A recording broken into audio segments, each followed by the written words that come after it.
Um homem, uma mulher, um fruto tentador, um jardim e uma serpente.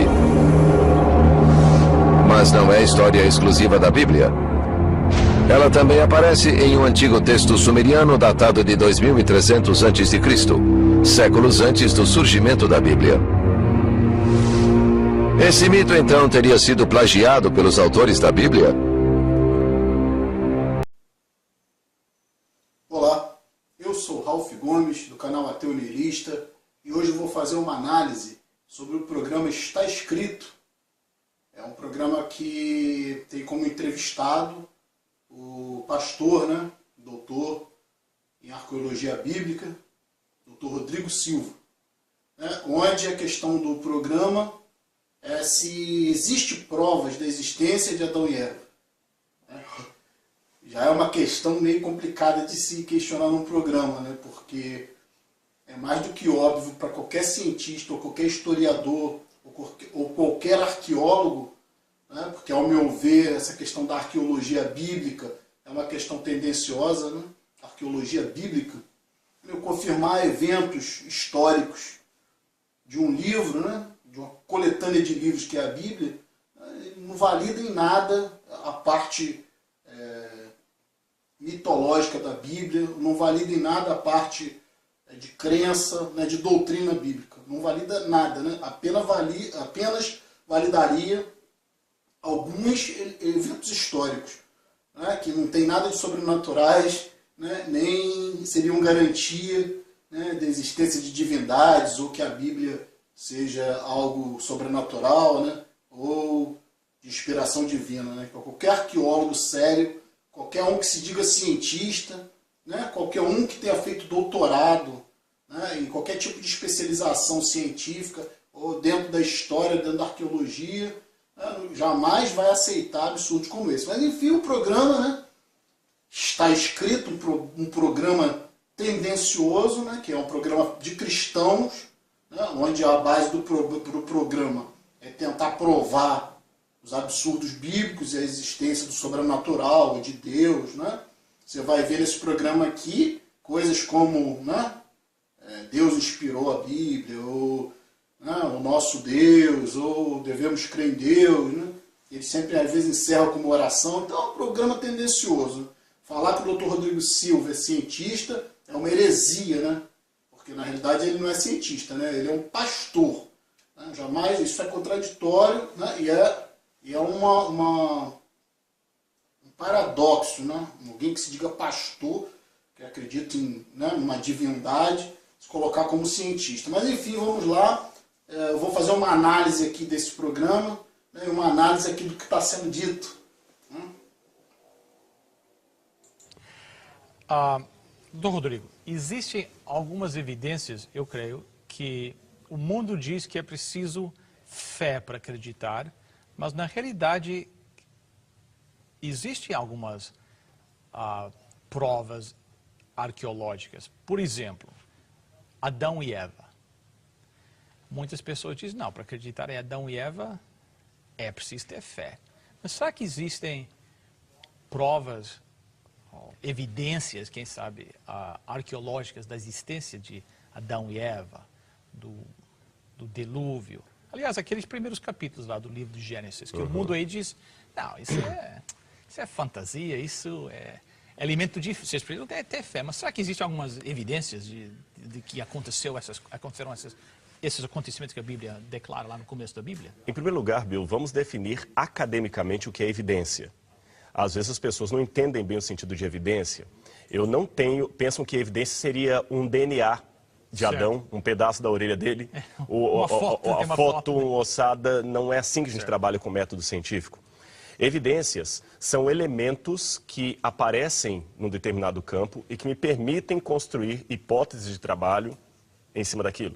Então, por exemplo... Uma hipótese lógica, Uma hipótese lógica. Se eu chego numa casa, eu encontro ali uma bola, o vidro da casa quebrada, eu tenho ali algumas evidências. A partir do momento que eu descrevo essas evidências de modo acadêmico, eu tenho um fato científico. Okay. A bola não pode ser subjetiva a descrição. Não posso falar que a sala era grande e espaçosa. Ela tinha tantos metros por tantos metros. Não posso falar que ela estava suja. Ela tinha elementos aqui e ali, não pode ser subjetivo. Aí eu tenho um fato científico. Em cima da evidência eu construo um fato científico. Depois que eu descrevi o fato científico, eu posso começar a ter interpretações. Okay. Então, se existem 2 ou 3 interpretações em pé de igualdade para explicar aquele fato que eu não presenciei, eu chamo isso de hipótese de trabalho. Okay. Uma hipótese. Se eu só tenho uma forma de explicar aquele fato e nenhuma outra igual, eu já vou um passo além, eu tenho uma teoria. Okay. Se eu consigo repetir o processo em laboratório e observá-lo, eu tenho uma lei. Então, essas coisas são importantes. As pessoas misturam hipótese com teoria como sendo... Não é a mesma coisa. Então, é uma progressão de Exato, hipótese... até chegar à lei. Então, nós temos a evidência, nós temos o fato científico, hipótese de trabalho, teoria, lei. Okay. Agora, quando eu estou falando de história, eu não posso falar de lei, porque eu não posso repetir a história em laboratório. Certo. Eu fico mais no campo das evidências, subo no máximo até a hipótese. Evidência, fato científico e hipótese. Então, vamos pegar as evidências. Eu trouxe aqui comigo, gostaria de mostrar para você, Bill, e para as pessoas que estão em casa. Esse aqui é um tablete cuneiforme. Esta aqui é uma cópia. O original está no nosso museu lá no Brasil, eu não poderia trazer. No Museu do Louvre você tem vários tabletes desses, no Museu Britânico você tem, no Museu Metropolitan Museum de Nova York. Aqui você tem das primeiras formas de escrita da humanidade. Quando a humanidade começou a produzir os seus primeiros documentos em escrita cuneiforme, a primeira civilização surgiu, e qualquer acadêmico de história vai reconhecer isto, a primeira civilização do mundo surgiu na Mesopotâmia, onde hoje seria o Iraque, o conturbado Iraque. Ali foram as primeiras civilizações. E a primeira cidade que surgiu como civilização foi justamente a cidade de Eridu. Agora vamos raciocinar de uma maneira quase de detetive. Okay. Se a história de Adão e Eva for verdadeira, porque eu já tenho um testemunho dela escrito aqui na Bíblia. Certo. Falta verificar se esse testemunho procede ou não. Se essa história for verdadeira, Adão e Eva... Vou dar uma pausa aqui, porque ele falou uma coisa aqui, toda essa explicação que foi dada, né, sobre as evidências, sobre o fato que depois gera, né, uma hipótese, e posteriormente, se essa hipótese for confirmada, né, for comprovada através de experimentos, aí gera-se uma teoria, né, e daí se essa teoria for realmente confirmada e não puder ser contrariada de forma alguma, né, que não, depois de sofrer várias contestações, né, vários questionamentos, se essa teoria se mantiver firme, né, e se conseguir, através de experimentos, fazer uma repetição, né, dos elementos que comprovam essa teoria, daí você tem uma lei, né, você tem leis. Né? Então, ele já está falando aqui, né, eu achei interessante ele falar isso, né, ele está falando que isso é uma coisa aceita academicamente, né, porque ele é um cientista, né, então ele aceita a ciência, né, aceita as condições científicas, né, para se criar uma teoria, né, e se, confirmando essa teoria, se criar leis dentro da ciência. Eu gostaria de lembrar aqui, né, que uma das leis, né, da ciência que é incontestável, né, é justamente a lei de Lavoisier. Né? É uma lei da termodinâmica, né, que ele mesmo afirmou, né, muito bem, colocou muito bem na explicação dele. Achei até útil, né, deixei essa primeira parte do vídeo fluir, porque deixei ele falar, porque realmente o que ele fala a respeito de evidência, hipótese, teoria e lei é realmente didático, né? É bom para todo mundo, né? Essa parte do Dr. Rodrigo Silva é uma parte importante, a parte do cientista, do acadêmico, né? Está agindo aqui com seriedade até esse ponto aqui, né? Não está falando nenhuma bobagem, está falando coisas que procedem. Então é interessante para a gente, até é uma aula, né? Tudo bem, o cara é um doutor, né? Ele conhece os princípios científicos. Entretanto, a lei de Lavoisier, né, derruba a própria crença do Dr. Rodrigo Silva, né, porque ele é um pastor, né, a crença num criador, né, porque é enunciado da lei de Lavoisier, que é uma lei da termodinâmica, diz que energia não pode ser criada, nem pode ser destruída. A energia só pode ser transformada. Né? Então isso é uma lei dentro da ciência. Se ele é um cientista, isso deveria derrubar, né, definitivamente a ideia de criador para ele, né? Porque uma vez que energia e ciência não pode ser criada, e tudo no universo é energia, né? Até matéria, né? outra lei de Einstein, né? Teoria da relatividade, né? Que o enunciado, né, é igual a mc ao quadrado. É o quê? Basicamente é uma lei ali. Nessa equação tem uma lei que diz que matéria pode ser convertida em energia e energia pode ser convertida em matéria. Ou seja, matéria nada mais é do que energia condensada. Então o que acontece? Se você não pode criar matéria, né, porque você não pode criar energia, então não existe criador. Então esse é um ponto que eu gostaria de tocar, já que ele, né, se diz um cientista e está usando aqui a ciência, né, nesse primeiro momento aqui do vídeo. Né? Outra coisa que ele diz é que existe um testemunho bíblico a respeito da criação. Né? Só que o que ele fala é errado, porque Moisés não testemunhou nada. Né? Moisés não testemunhou, por exemplo, né? Moisés escreveu o Pentateuco, a Torá, né, dos judeus, são os primeiros 5 livros da Bíblia. Né? E o primeiro livro é a Gênesis, que fala sobre a criação do mundo, né? E até do universo. Né? Só que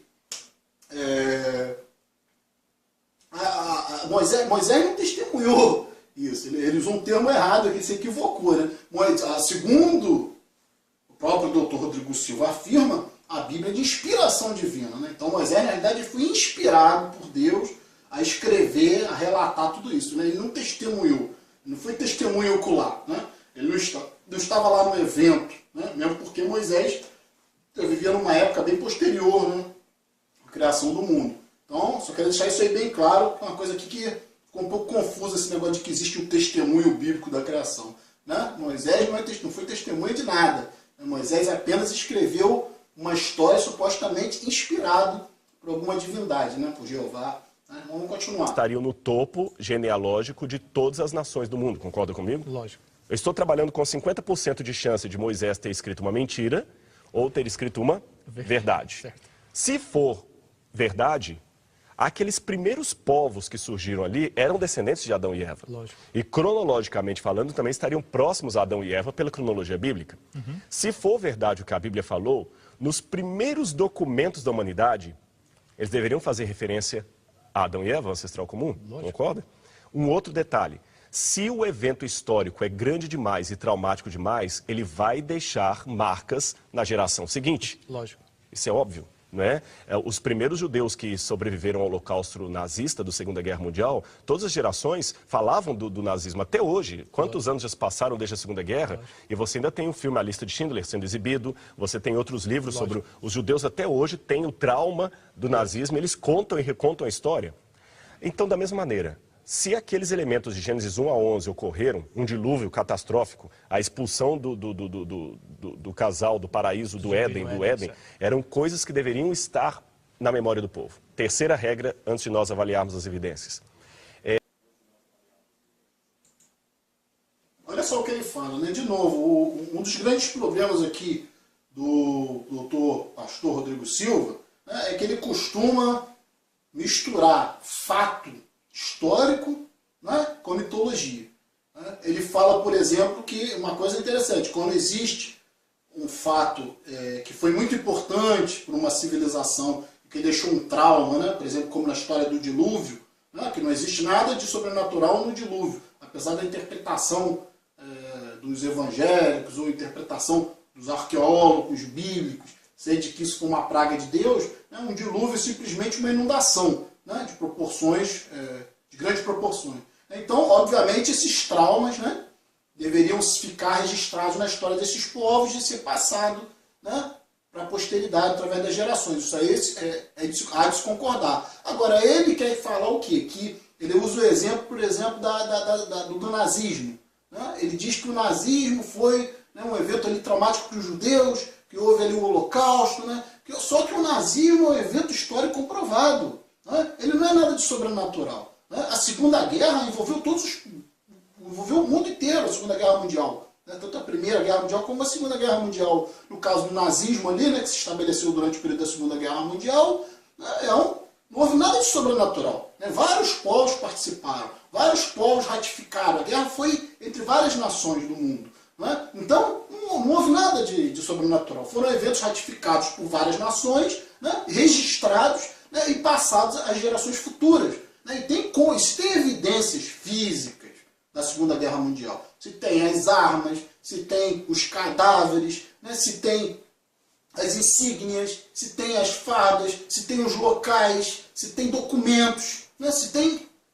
Isso é história. Né? História não se faz simplesmente por testemunho, mas se faz por uma infinidade de elementos, né? Elementos físicos, materiais e testemunhais, né? Como qualquer investigação séria. Né? E a arqueologia não escapa disso, mas parece que a arqueologia bíblica, né, ela ignora certos elementos, porque ele está colocando aqui a Segunda Guerra Mundial, fazendo uma comparação com a história de Adão e Eva, né? Com a história da serpente falante, né? Com a história de um Deus controlando, né, duas pessoas no Éden, né, de pessoas saindo de costelas de outras pessoas, de pessoas sendo criadas a partir do barro, né, recebendo sopro, hálito divino. Então, olha só a comparação que o Dr. Rodrigo Silva faz. Isso é sério? Né? É importante que se avalie esse tipo de documento, de programa, né, porque os leigos, as pessoas que assistem, as pessoas não se dão conta, né, das asneiras que muitas das vezes estão sendo faladas. Então não se pode comparar um evento histórico, né, confirmado, né, como por exemplo a Segunda Guerra Mundial, como eu falei, envolveu várias nações, né, só um louco vai duvidar que não aconteceu o nazismo e a Segunda Guerra Mundial. Agora, você não pode fazer uma comparação com uma história mitológica de Adão e Eva, né, uma coisa que aconteceu num passado remoto, né, e que se você só tem alguns fragmentos de documentos, elementos materiais, não existem, né, nesse caso, né, diferente da Segunda Guerra. Então vamos dar continuidade aqui. À medida que a história vai passando, ela vai se mitologizando. Algumas pessoas vão acrescentando dados, tirando outros, modificando. No Brasil nós temos uma brincadeira, que eu não sei se aqui no Canadá tem, a gente chama de telefone sem fio. Vai falando em ouvido. Vai falando e chega distorcido. Porém, apesar de chegar distorcido, alguns elementos da história original permanecem. Então minha pergunta é, quais foram as primeiras histórias que as primeiras civilizações do mundo contaram? Elas remetem a Adão e Eva e é incrível. Apesar do telefone sem fio ter ocorrido, todas essas histórias contam algumas coisas fantásticas. Por exemplo, eu disse que a primeira cidade foi a cidade de Eridu. Quando escavaram tabletes em Eridu, ou Uruk, que era outra cidade próxima, a própria cidade de Ur, tabletes datados do 3º milênio a.C., as primeiras inscrições da humanidade lá diziam o seguinte: nós somos descendentes daqueles que viveram no paraíso idílico de Dilmun. Sério? Dilmun. Nós viemos daqueles que vieram de Dilmun. Dilmun, em sumeriano, significa terra do sol nascente, terra do Oriente. A Bíblia fala que o Éden foi plantado na banda do sol nascente. E mais, a região onde ficava Dilmun era chamada em sumeriano de Edenu, ou Idim. Idim, ou Edenu, mesmo para quem não sabe sumeriano, é muito próximo foneticamente da palavra hebraica Éden. E o primeiro homem que habitou, e eles construíram a cidade depois dali, a cidade de Eridu, que eles falavam que eram descendentes desses. Esse primeiro homem que habitou ali chamava-se de Adapa. Adapa. Noutros tabletes chamado de Admuzi. Noutros chamado de Adama, que é muito parecido com o hebraico Adam. A ideia que eu tenho é que assim como o nome João, em português, pode virar John em inglês, Jean em francês, Johann em alemão, Yohanan em hebraico, mas você vê que pelo som é parecido. O nome Adão também estava nessas outras culturas. E mais, Adapa também foi tentado a comer uma comida permitida apenas aos deuses. Sério? Isso tudo aparece ali.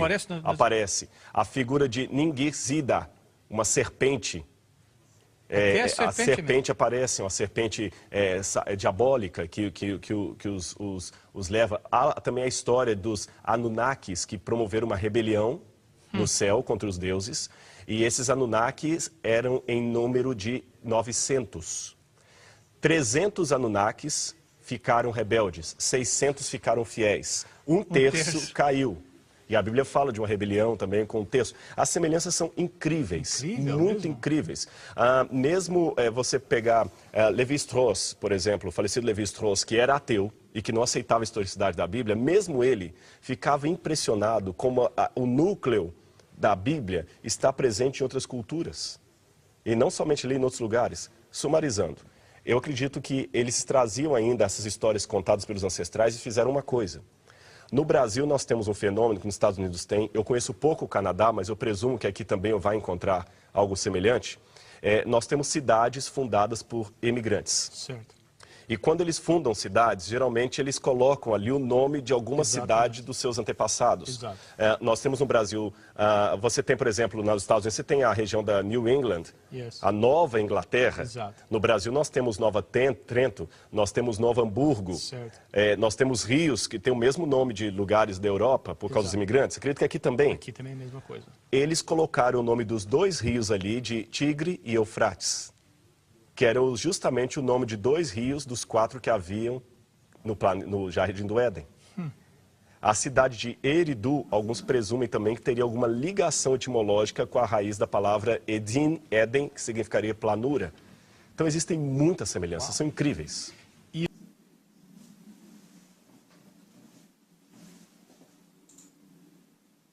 Muito bem, né? Então, olha só que interessante, né? O doutor Rodrigo Silva, ele está demonstrando, a pergunta inicial, né, do entrevistador foi se nós podemos confirmar a existência do Éden, né? O doutor Rodrigo Silva, em nenhum momento, utilizou a Bíblia, ou em poucos momentos utilizou a Bíblia. Ele está usando os sumérios, a história da primeira civilização, né, com registros escritos, né, através da escrita cuneiforme, né, das tábuas lá de argila com escrita cuneiforme, escrita em forma de cunha, né, se usa esse termo escrita cuneiforme, né. Ele está usando a escrita cuneiforme dos sumérios, que são muito anteriores à Bíblia, para tentar justificar, né, que a história bíblica lá da Gênesis é real, né. Então o que ele está fazendo? Ele está usando uma civilização, né, primitiva, né, anterior à Bíblia.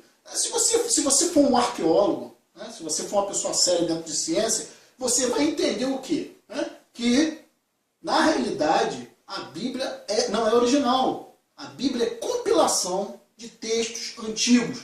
Mesmo porque tudo isso que ele está relatando aqui a respeito das incríveis coincidências, né, de histórias dos Anunnaki, de história dos sumérios, de história de grandes inundações, né? De histórias até inclusive com analogia de nomes, né? Nomes parecidos com Adão e Eva, sendo registrados muito antes de que a Bíblia tenha sido escrita, né? Então, qual é a conclusão lógica? A Bíblia não é original. A Bíblia não é de inspiração divina. A Bíblia é simplesmente compilação de textos muito mais antigos, como ele mesmo muito bem disse, né, que ao longo da história, ao longo das gerações, vai se perdendo, vai se fragmentando as informações. Ele, inclusive, usou o exemplo da brincadeira do telefone, né, que você faz o quê? Você passa uma mensagem para uma pessoa, que é uma brincadeira que se faz geralmente nas salas de aula, né, para mostrar como a informação se perde quando é passada, né, de uma pessoa para outra, ou de uma geração para outra. Isso é interessante. O que faz? Você passa uma informação para uma pessoa, né? Depois que essa pessoa vai repassando essa informação, quando chega na última pessoa da sala, onde tem 30 pessoas, a informação que chega lá às vezes não tem mais nada a ver, né, com essa informação inicial. Muita coisa se perde, né? Então o que acontece? Ele está confirmando que a Bíblia também é passível de sofrer esse processo, como livro, né? como uma compilação de textos antigos, de textos feitos em variadas épocas, né, que depois, posteriormente, foram descobertos, né, e foram traduzidos, e foram organizados como cânone bíblico, né? Esses textos também são sujeitos a esse mesmo processo que ele falou. É o processo de deterioração da informação ao longo da história, ao longo das gerações, né? Ele mesmo falou em mitificação, né, que um fato inicial, ao longo das eras, vão sendo agregados elementos mitológicos, né? Então ele está falando do próprio livro que ele crê como a inspiração de Deus, como a verdade absoluta. Não é que não é verdade absoluta coisa nenhuma, porque ele está usando textos antigos, cuneiformes dos sumérios, né? Falando inclusive em Anunnaki, falando em deuses antigos, falando uma possível raça adâmica, né? Falando de uma possível simbologia de uma serpente, muito antes da Bíblia ser escrita, né? Então isso para mim é a maior demonstração, é a demonstração mais clara, né, né, de que a Bíblia simplesmente é um livro plagiado, né, é um livro que surgiu, né, é um resíduo, né, é uma cópia de culturas antigas, né, e de informações de povos antigos primitivos. Né, porque você não pode atribuir verdade a textos simbólicos, você não pode atribuir, ou seja, traduzir de forma literal escritos da primeira civilização conhecida. A civilização mais primitiva, né? Os primórdios da humanidade. Né? Foram os primeiros, são considerados os primeiros escritos, os escritos dos sumérios. Os primeiros escritos. Não são os escritos bíblicos que são os primeiros. Os escritos bíblicos são compilações de textos mais antigos. Então, para mim, já está demonstrado claramente, né, mais do que óbvio, de que a Bíblia não... que Moisés não foi testemunha de nada e que a Bíblia não é de inspiração divina. Né? Um dos exemplos, né, muitos exemplos, né, porque depois que foi até impressionante quando se traduziu, né, os textos da escrita cuneiforme dos sumérios, né, e se descobriu as semelhanças, né, das histórias, né, com histórias da Bíblia. Né? Por exemplo, vamos dar um exemplo aqui da epopeia de Gilgamesh. Quem é que nunca ouviu falar? Né? Quem estuda a religião, quem gosta de história, você já ouviu falar, né, uma das principais histórias, né, dos escritos sumérios. Né? Que na realidade Gilgamesh era um grande rei, né, um rei de Uruk, né, que era um povoado, uma cidade. Né? E ele, digamos assim, era um rei que regia com um pulso firme. Né? Era um rei também que era um pouco devasso. Né? Então o que acontecia? O povo de Uruk, né, achando que esse rei tinha que ser contido, né, que tinha que ser controlado, né, o rei Gilgamesh, né, eles pedem aos deuses. Né, eles pedem aos deuses que mandem alguém que seja parecido, né, com Gilgamesh, para tentar ali lutar com ele, controlá-lo, né, fazer uma oposição. Né. Então o que acontece? O deus Anu, né, ele ordena a deusa Akuru, né, que criasse Enkidu. Enkidu foi uma entidade, né, que foi criada da seguinte forma: a deusa colocou a mão na água, pegou uma argila, pegou um barro, né, e fez Enkidu. Ou seja, olha a semelhança, né, os sumérios tinham na mitologia deles lá a crença de que o homem saiu do barro, né, é criado a partir do barro. Então, a deusa Akuru pegou o Enkidu, né, e deu vida, né, a esse ser. Esse ser ele era totalmente inocente, ele foi colocado na terra, né, na área ali de Uruk, né, do povoado de Uruk, mas nas florestas. Né, e ele era inocente, era totalmente sem maldade. Né? Ele foi criado com os animais, ele comia a grama da terra, né, mesma coisa que está na Gênesis, dizendo que o homem foi criado sobre a terra, né, e ele comia ali das plantas, comia dos frutos da própria terra. Né? Gilgamesh, sabendo, né, tendo descoberto, né, que Enkidu estava vivo, né, existia lá nas florestas, Gilgamesh ordenou que uma de suas prostitutas fosse lá e seduzisse Enkidu, exatamente para tirar a inocência dele. Né? Então você vê, essa prostituta foi lá, né, seduziu, né, e conseguiu conquistar Enkidu, tirando Enkidu da inocência, da floresta. Né? Essa deusa, essa prostituta, ela representa o quê? Ela representa a própria, o fruto da tentação, né? Porque a partir desse momento, Enkidu começou a ter o conhecimento, a malícia, né? E deixou de ser inocente, deixou de viver entre os animais, saiu daquela pureza, né? E foi seduzido, né? E acabou aí indo lutar, né, contra o Gilgamesh. Né? Mas Gilgamesh e Enkidu acabaram se unindo posteriormente. Né? Eles se tornaram amigos porque eles eram muito poderosos, né? E eles eram meio que iguais. Né? Então, eles se tornaram amigos, né? E teve uma deusa chamada Ishtar, né? Que essa Ishtar se apaixonou por Gilgamesh.